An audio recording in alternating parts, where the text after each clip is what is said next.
आपको हमारे प्रियांशु का काव्य पाठ कैसा लगा? ये देखो बधी हुई तालियां का देखो।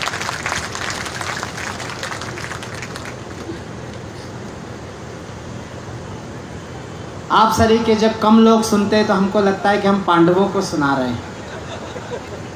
आज हमारे रजनीश भैया ने कितना बड़ा कार्यक्रम कराया था, हजारों लोगों ने कविता सुनी थी। आज महोत्सव का कवि सम्मेलन, आप शाम से बैठे हुए लोग हैं, लेकिन फिर भी आपने इतने मन से सुना।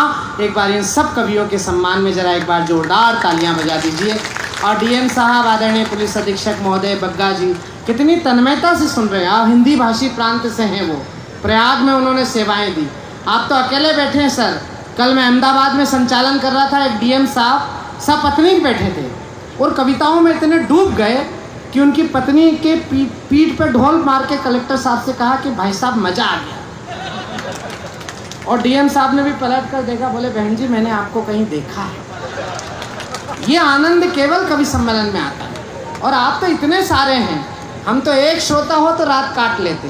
बग्गा जी, एक जगह मेरा नंबर आया तो मैं अकेला सुनाने वाला और एक अकेला सुनने वाला। मैंने कहा भैया तुम मेरे लिए बैठे? बोले नहीं, तेरे बाद मेरा नंबर। अभी मेरे पास 2 कवि और हैं, और दोनों कवि नहीं है, दोनों महाकवि हैं। और उन महाकवियों की भूमिका में मैं खड़ा हुआ हूँ। मैं आपको 2 छंद और एक छोटी सी कविता सुनाऊंगा। अगर आपकी अनुमति हो तो एक बार मेरे सम्मान में भी ढंग से ताली बजाओ। यादव संचालन कर रहा है, इसका मतलब नहीं है कि मैं वैसा यादव हूँ जैसा बाबा जी के पहले हुआ करते थे।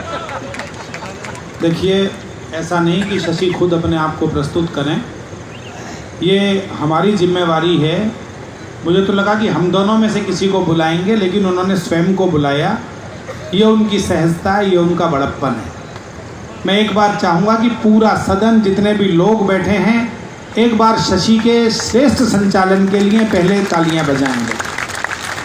और दूसरी महत्वपूर्ण बात यह है कि शशिकांत यादव केवल संचालक नहीं हैं, लाल किले का उन्होंने संचालन किया। देश में जहाँ जहाँ जाते हैं, एक ही बात उनके बारे में हमारी पूरी पीढ़ी ये कहती है कि यदि शशिकांत यादव किसी मंच पर बतौर संचालक हैं तो उस रात उस मंच से कोई भी अशिष्ट बात नहीं हो सकती और उस रात का कवि सम्मेलन असफल नहीं हो सकता।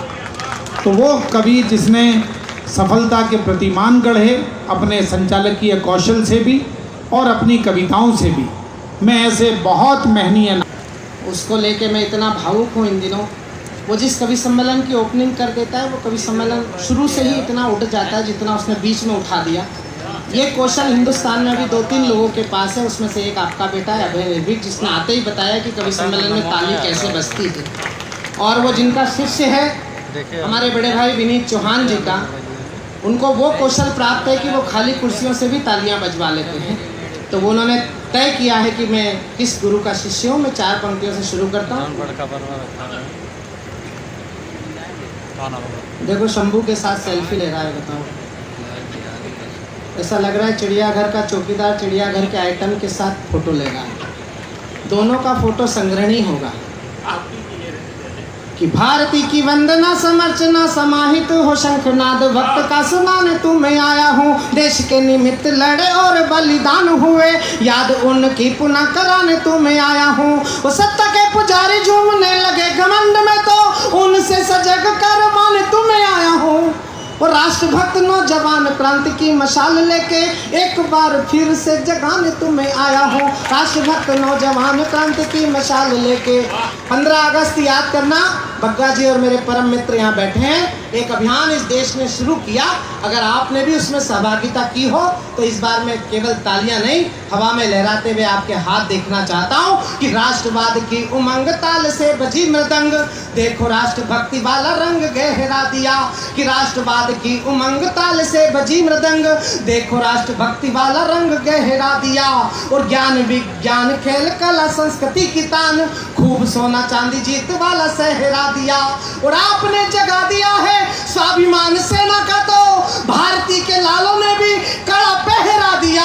और लाल चौक से मिली थी हमको चुनौती कभी, लाल चौक से मिली थी हमको चुनौती कभी, देखो घर घर पे तिरंगा फहरा दिया, लाल चौक से मिली थी हमको चुनौती कभी। तो 47 में पूर्वजों से गलतियां जो हो चुकी थी, धारा तो हटा दी अभी और भी हटाएंगे, दोस्तों से दोस्ती निभाएंगे जी शौक से, पर दुश्मनों के आगे कभी सर न झुकाएंगे। सीमाओं पे सरेआम गोलीबारी कर रहे जो, सावधान पत्थरबाजों हाथ तोड़े जाएंगे। और लाहौर कराची ढाका पिंडी जरा धीरे धीरे, चप्पा चप्पा घाटी पे तिरंगा फहराएंगे। लाहौर चला एक छंद का आदेश मुझे बड़े भाई डॉक्टर सर्वेश अस्थाना ने दिया है, उनके आदेश पर 4 पंक्तियां बहुत ताजी आपको सुना रहा हूँ। पहले तो एक बार इस बात पर ताली चाहता हूँ कि अगर आपको अच्छा लगा हो कि आज़ादी के अमृत काल में एक वनवासी परिवार की बेटी हिंदुस्तान की राष्ट्राध्यक्ष बनी है, तो एक बार पूरा सदन जरा जोरदार तालियों की सहमति दे उनके अध्यक्ष बनने पर। लेकिन दुर्भाग्य ये हिंदुस्तान का कि राजनीति में कुछ ऐसे लोग भी काम करते हैं डीएम साहब, जिनको ये काम भी अच्छा नहीं लगा, उनका काम ही केवल बुराई करना है। और उन्होंने जो टिप्पणी की वो मैं कह नहीं सकता यहाँ पर, लेकिन मैं 4 पंक्तियाँ पढ़ रहा हूँ। ये पंक्तियाँ नहीं है, ये कविता नहीं है, ये श्राप दे रहा हूँ उन लोगों को जो इस देश की बहन बेटियों का, नारी का बार बार अपमान करते हैं। मेरी छोटी प्यारी बेटी समान छोटी प्यारी बहन यहाँ बैठी है डॉक्टर प्रवीण शुक्ल जी की उपस्थिति में, और प्रियांशु सरी के सदैव गीतकार के बाद अपनी श्रेष्ठ 4 पंक्तियाँ आपको सुनाना चाहता हूँ कि बार बार जानकर नारी का हो अपमान, माफी वाली काफी से तुम छूट नहीं पाओगे।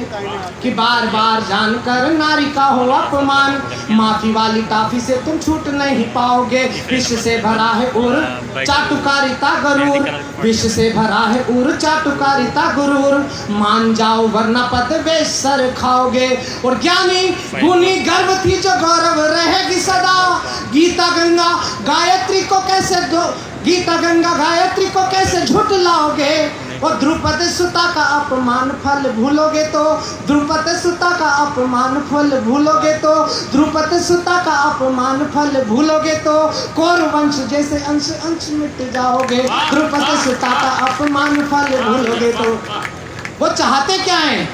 उनकी चाहत को 4 पंक्तियों में कह रहा हूँ और नकार रहा हूँ। नवरात्रि का महापर्व चल रहा है, 4 पंक्तियाँ सुनना कि अम्बुआ की बगिया है मेरा प्यारा भारतीय, माफ करे बोइए ना इसमें बबूल जी, भारतीयता से जिन्हें आती रही दुर्गंध, दोहराएंगे नहीं ब्रिटेन वाली भूल जी। और मेरा वाली लाता वाली जोता वाली का है देश, हाथ में उठा रखा है जिन्होंने त्रिशूल जी। और ऐसे परिवेश में इटालियन महारानी कभी सपने में नहीं हमको कबूल जी, ऐसे परिवेश में और इस महोत्सव में जितने नौजवान दोस्त कविता सुन रहे हैं, अंतिम 4 पंक्तियां जिम्मेदारी के रूप में उनको सौंप रहा हूँ कि राष्ट्रभक्त नौजवानों भारती पुकारती है, माँ के दूध का तो अभी कर्ज भी चुकाना है। और आपकी इच्छा हो तो 4 पंक्ति ऐसी पढ़ दूँ जो लखनऊ होते हुए दिल्ली तक जानी चाहिए। आज एक आतंकवादी संगठन पर प्रतिबंध लगाया है भारत की सरकार ने, और ताली तो इस बात पर बजना चाहिए कि हिंदुस्तान के सर्वाधिक मुसलमानों ने उस प्रतिबंध का समर्थन किया है। लेकिन ऐसे भी कुछ काले अंग्रेज हैं जिनको आज भी तकलीफ हो रही है, लेकिन जिन लोगों ने समर्थन किया है उन तमाम मुस्लिम भाइयों को 4 पंक्तियां भेंट कर रहा हूँ, मेरे बहुत प्यारे और मेरे रस के ऊर्जावान कवि की धरती पर खड़े होकर कि रहीम रसखान वाली भूमि का मुसलमान वक्त आ गया है अपने फर्ज को निभाएगा।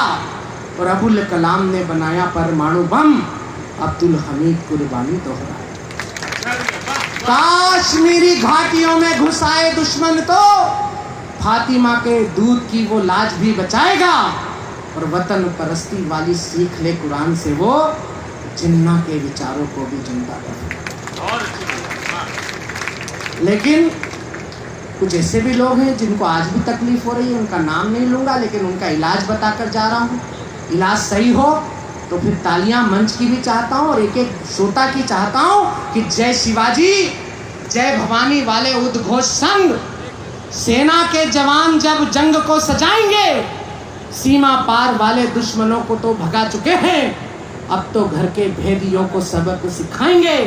और वंदे मातरम जय हिंद से परे